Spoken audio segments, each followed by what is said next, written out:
The Joyful Friar podcast is made possible by the generous support of our friends. To support the podcast, please visit nathan-castle.com and donate today.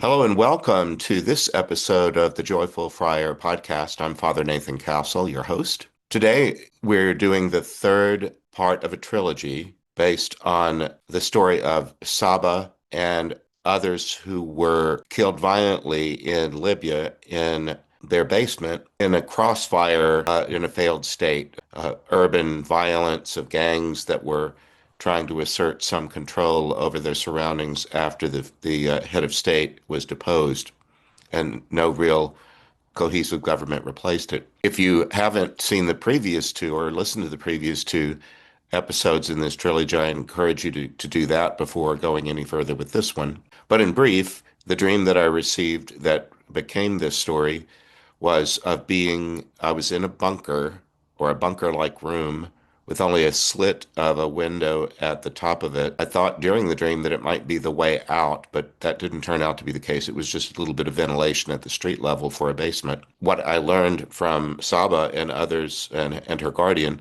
was that their lives they moved from peacetime to wartime, and the war disrupted a great many things. It made it unsafe to stay in their own home at the street level or above it.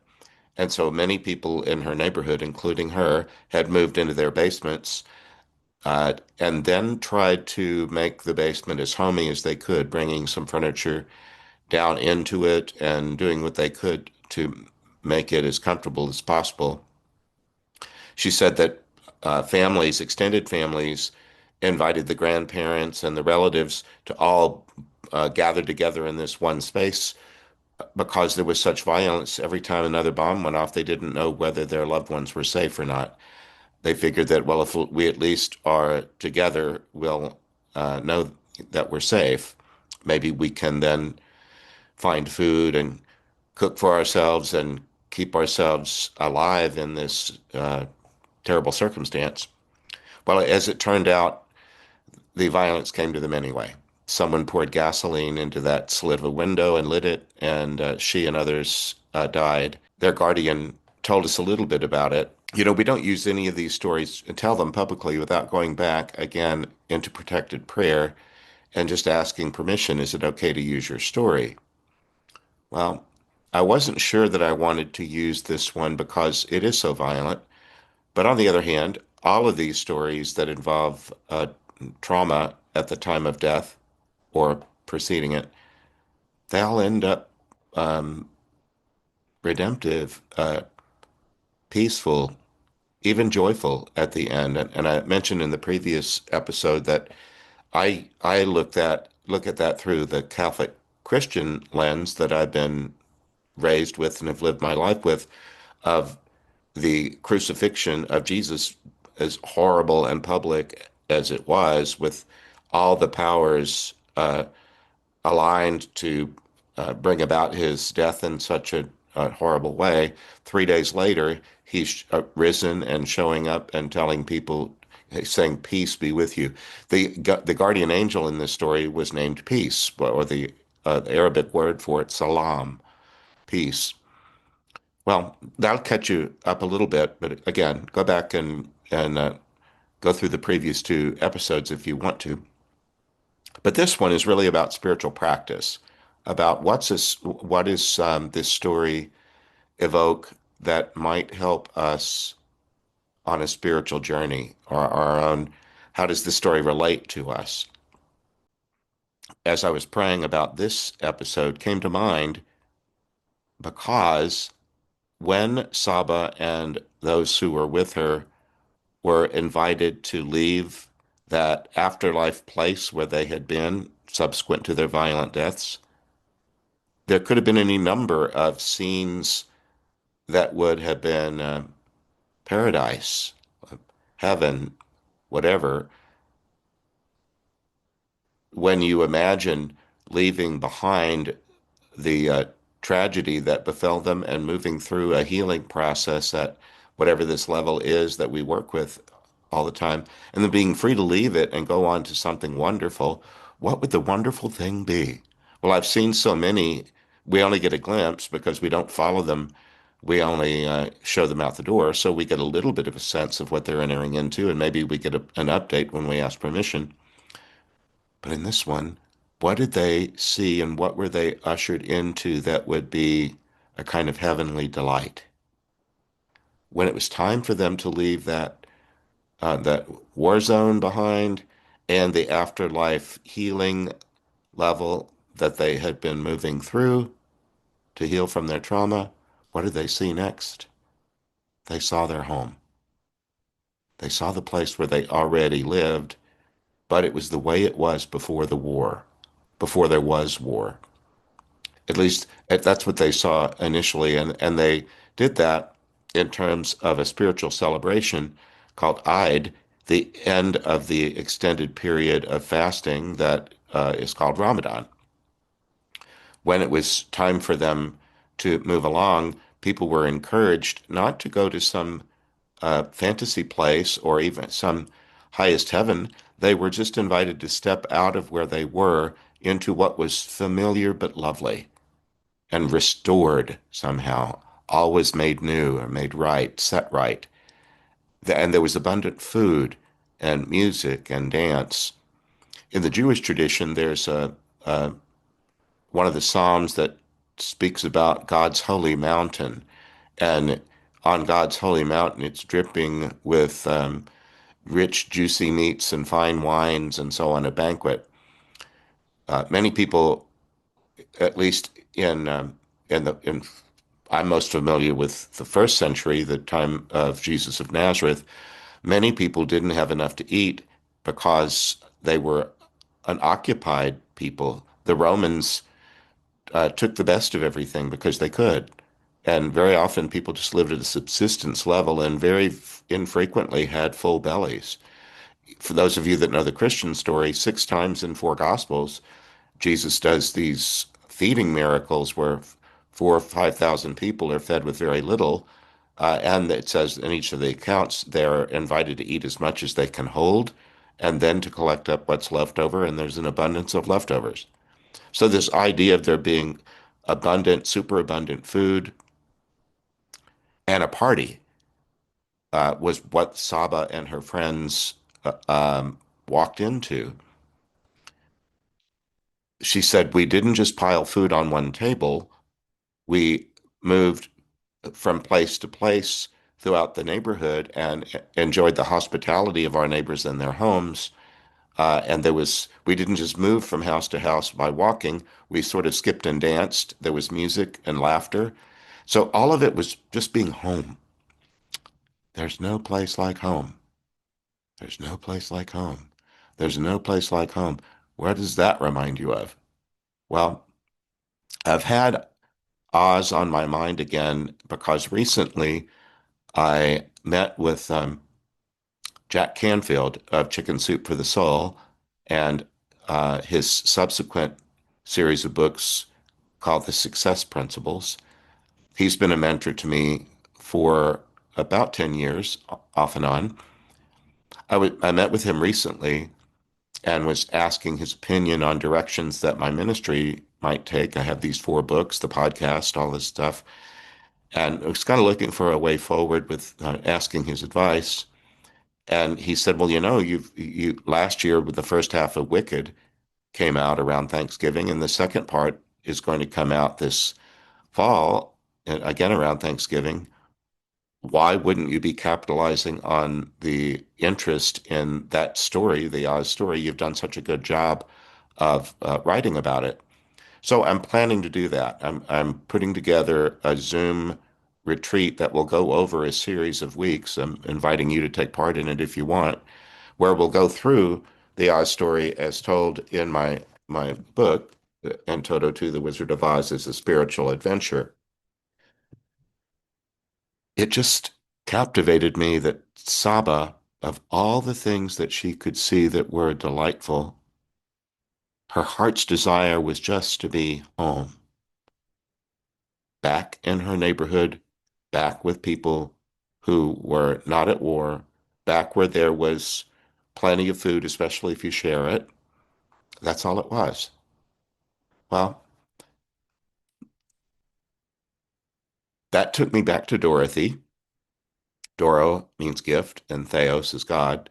So Dorothy, the gift of God, she early on got the idea that her home was not a safe place and she had to flee it. Do you remember the beginning of the first 10 minutes of the movie?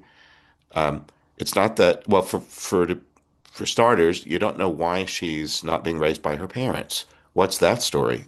We're not told. She's being raised by an aunt and uncle who appear to be much older than one's parents might ordinarily be. They look to me like more like grandparent age. But anyway, they're busy and they're trying to keep things going. This incubator's died, and we might lose all these chicks. And then there's the hogs, and then there's the horses. Um, Everybody's busy trying to see to something to keep everything going. And remember, audiences were seeing that film in 1939 or 1938, uh, when the Depression had now been going on for, geez, 7 years or 8 years, 9 years. Times were hard, and lots of people were doing the best they could to scrape by. They might not have all been in the firing line of bullets, but the Great Depression went all around the world. My parents were very affected by it. I heard stories of it all the time. Um, it was harsh, and people had to be ingenious to figure out how to keep food on the table and how to keep their families fed and clothed, housed. Well, I looked up the name Saba. And I just went and Googled it, and Google AI told me that Saba in Arabic is a woman's name, and that it can mean morning breeze or east wind. For me, the East in Catholic Christian tradition is the place of the rising sun. And in the Gospels, especially John's Gospel, he likes to play with light and dark. Morning is the time of potential and possibility and goodness. The arriving day is full of potential and possibility. So a morning breeze or east wind comes from the archetypical place of freshness and newness. That's important to me because sometimes I get stuck or sad or frightened about the future or whatnot. I try to pay attention at 69 years old to the fact that things do change and pass. This too shall pass. So in my own spiritual practice, if I get too bogged down in fear, sadness, regrets, mostly fear, I think, well, there's a new day coming. And I really do believe, wasn't it Martin Luther King that said this, the arc of history curves towards justice, where everybody gets their fair share of things?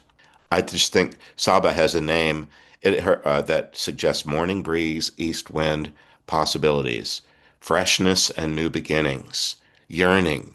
Well, boy, is she really aptly named. One of the things that Saba did during the worst of times was use the networks that she had had before things got so violent. She told us that she was a businesswoman, and so she knew suppliers. Well, the suppliers didn't utterly go away. Their lives were made more difficult by all the hardships of war and the breakdowns of supply chains and such. But she told us that she still knew people that might know when a ship or a truck was arriving with oranges or olives or olive oil, something that people needed.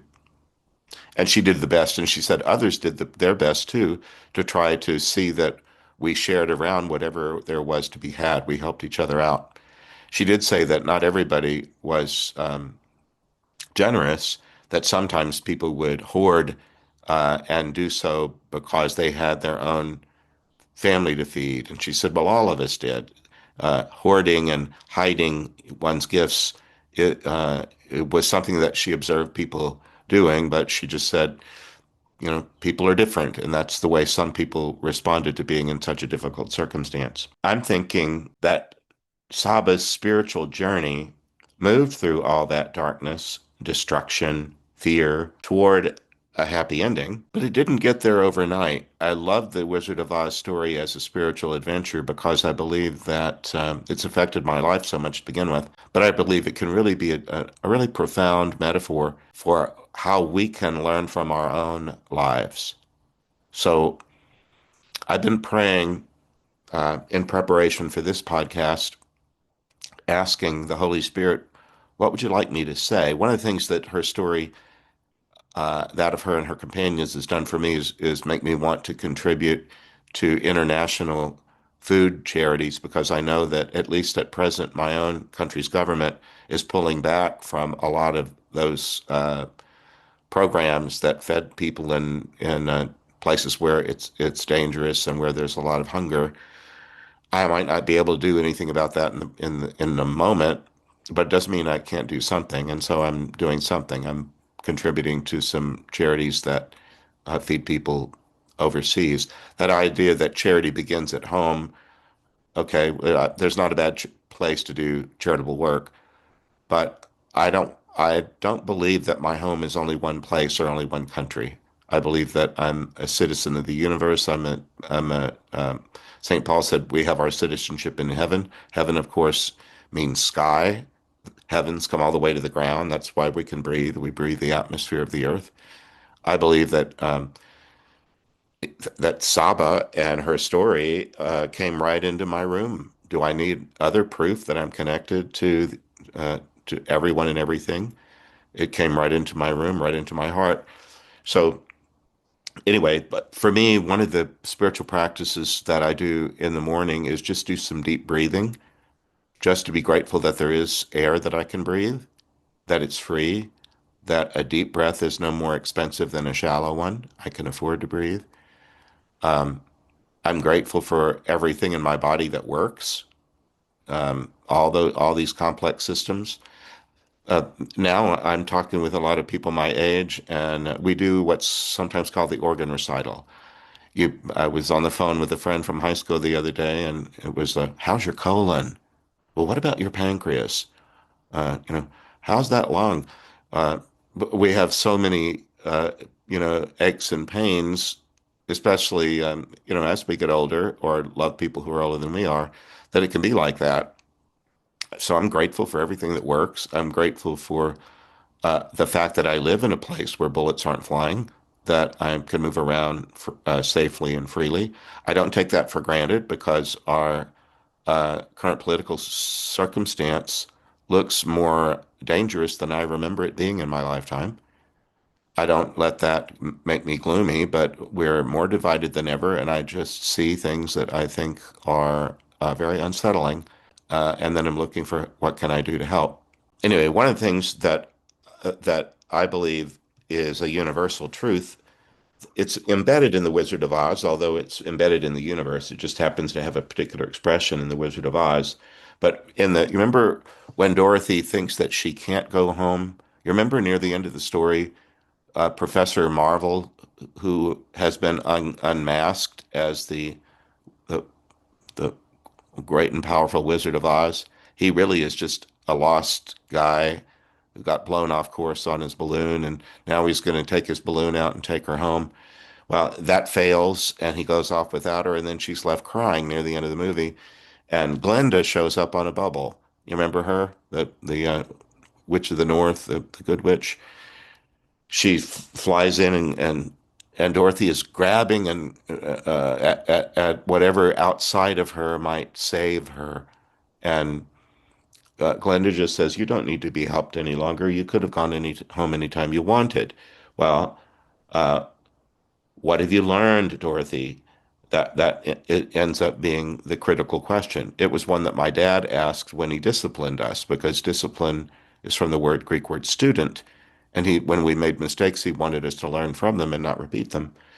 Um, she's asked, well, what have you learned? And she says, well, I think it's that if I ever go looking for my heart's desire again, I won't look any further than my own backyard, because if it isn't there, I never really lost it to begin with. Is that right? Well, it's a lot of words to say what the secret is within. If you believe, as I do, that you were created on purpose by the creator of the universe and that you have the divine spark in you, that's what I believe. Um, if it's true that I'm connected to the creator of the universe and all that was created out of love, I belong everywhere in the universe. I don't need to think of myself as needing to put myself or my homeland first in front of anybody else, because even though I have a homeland, a city, a county, a state, a nation, I belong everywhere. And so do you.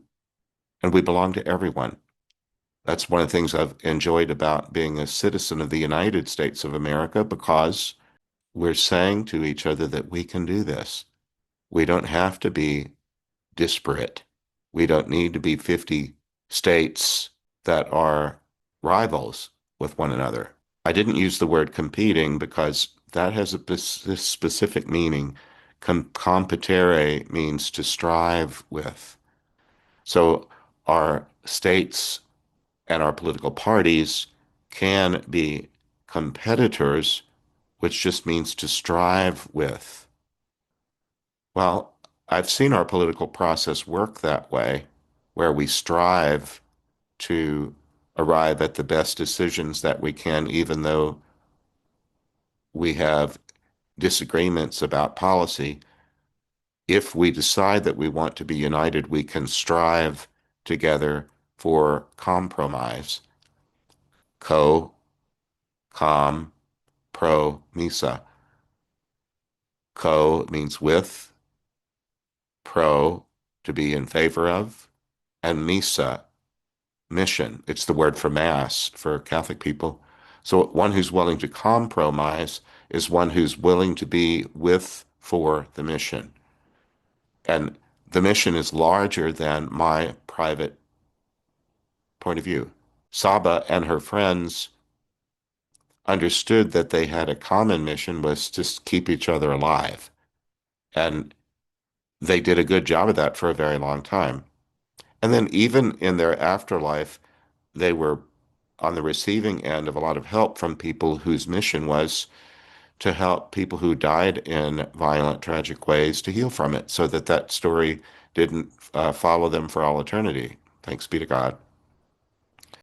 I was just so taken with the way that this woman was so resourceful in a circumstance that could have seemed like it had no resources at all. In fact, in the Oz story, Frank Baum, who wrote the story in 1900, he had four boys, and he was trying to he was reading to them all these European fairy tales that were about kings and queens and princes and princesses, and uh, they were American boys. And one of the things he liked about being an American was that kind of freedom to invent and reinvent yourself, to maximize your potential, to be what you chose to be, and not be stuck with some caste system that pretty much relegated you to a status because of who your daddy was.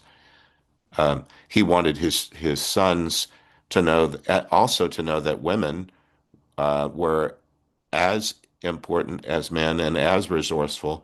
He and his family, his wife and his mother-in-law who lived with him, were in the suffrage movement between, the 1900, and he died in 1919, and women's suffrage, the right to vote, finally passed in the United States in 1920. So he didn't quite live to see it, but he almost did. And he worked at something that he thought was an injustice, that the stupidest man in the country could vote, but the most intelligent woman couldn't, just because of her biology. Anyway, he worked on that, and he wanted his sons to know that women could be as resourceful as men, and that's why the central character, the heroine in the story, is female. Well, I'm going to end with this. I just hope that you can look east, however you do that. I do it in prayer, and ask the God who created everything, who created the sun that's rising in the east, to bless me with a new day and optimism about it, regardless of what's going on in the world around me. I believe joyful hope is a blessing that we can offer everyone else. So some sort of spiritual practice that happens in the morning before you have time to be dragged down by the headlines or anything else. But I also want you to know that if you thought you'd be interested in being a part of an ongoing retreat about The Wizard of Oz, it's in the formative stages right now, and I'm thinking of it going over uh, several months, starting this summer, possibly uh, events live on Zoom, probably on Saturday mornings. I know that not everybody can be at the same place at the same time, but one of the nice things about Zoom is it's recorded and people can access it on their own time. But I'm looking for gathering a cohort of people that might like to do that and do a retreat about their own life, about their own times, the present moment, um, their past, their present, their future, their companions, their willingness to work with other people who are unlike them in order that we all might thrive. I love that part about the story that a scarecrow, a tin man, a lion, a little girl, and a dog, what do they all have in common? Well, they all they have to figure that out. But they realize that they can help each other and they can be one with. They can commune with one another. Well, I'm going to leave it there.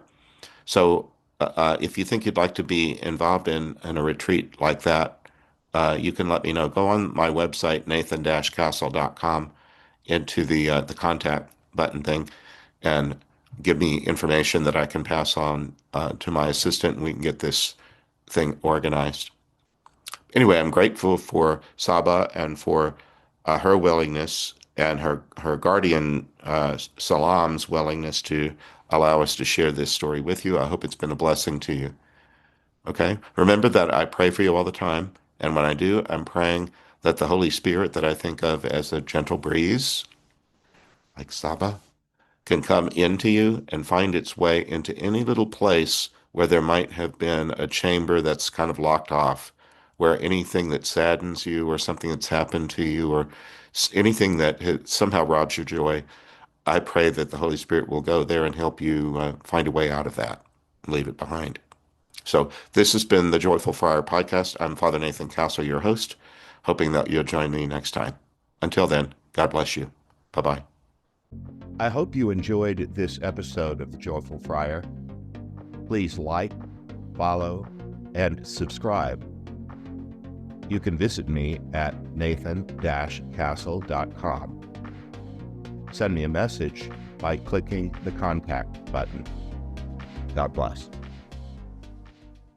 Have you ever had to do something so difficult that you had to deal with it in stages? Imagine dying suddenly with no forewarning, being in a car crash, a shooting, a drowning.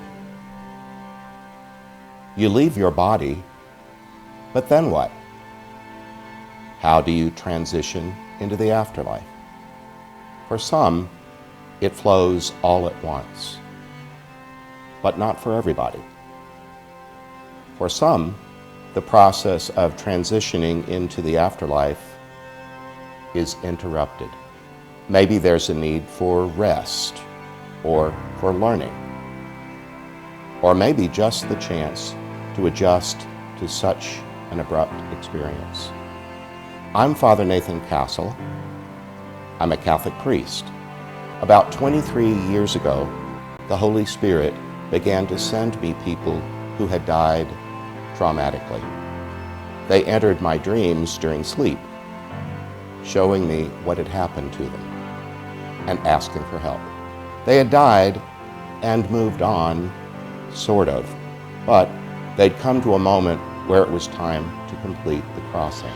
With the help of the angels and saints and earthly prayer partners, we've assisted more than 300 souls as they complete their crossing. You can read about it in my book series. Afterlife Interrupted books are available on Amazon. You can also learn more by visiting my website, nathan-castle.com. God bless you.